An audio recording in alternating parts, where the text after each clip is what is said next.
Aujourd'hui, je vous dis tout ce qui m'a choqué quand je suis arrivé en Corée du Sud et ce que j'aurais aimé savoir avant d'y aller et qui aurait pu vraiment m'être utile. Dans un premier temps, les cartes de crédit. Alors en France, on est beaucoup plus sur des visas, je trouve. On n'est pas trop Mastercard ou Amex, etc. Mais il faut savoir qu'en Corée, quand vous allez devoir payer un article, des fois votre carte, et surtout quand moi j'y étais, il n'y avait pas encore Apple Pay, on parle de 2021 quand même, maintenant ils l'ont mis, mais il fallait passer ta carte plusieurs fois et refaire le code plusieurs fois pour que ça passe. Mastercard, il n'y a aucun problème, mais Visa, c'était une vraie galère. Vraiment. Donc, si vous avez d'autres banques, Revolut ou N26, franchement, ça peut être une bonne alternative aussi. Je sais qu'il y a des gens qui me l'ont dit et qui m'ont dit, franchement, j'ai survécu grâce à ça. Mais moi, quand je suis arrivé avec ma petite visa internationale en plus, et que j'ai payé bien plus cher, rien ne passait. C'était très compliqué.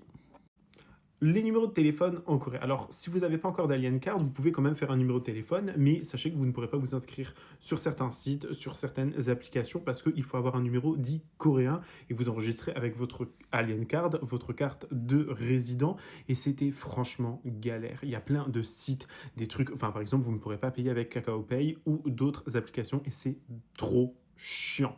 Mais après, vous payez moins cher. Donc, le compromis, à vous de voir, mais moi personnellement, j'aurais bien aimé savoir ça avant.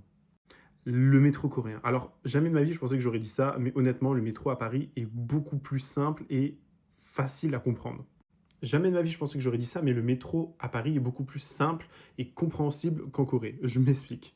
En Corée, si vous ne connaissez pas la station, les stations où vous voulez aller et l'ordre des stations, vous allez être complètement perdu. Vous connaissez la station d'avant, celle où vous êtes et celle qu'il y a juste après. En France, c'est plus simple parce que vous avez les gros panneaux avec chaque station, enfin notamment à Paris, jusqu'au terminus. En Corée, t'as pas ça. Voilà, tu te démerdes, tu demandes ton chemin où tu as les applications pour savoir l'ordre des stations, ni plus ni moins.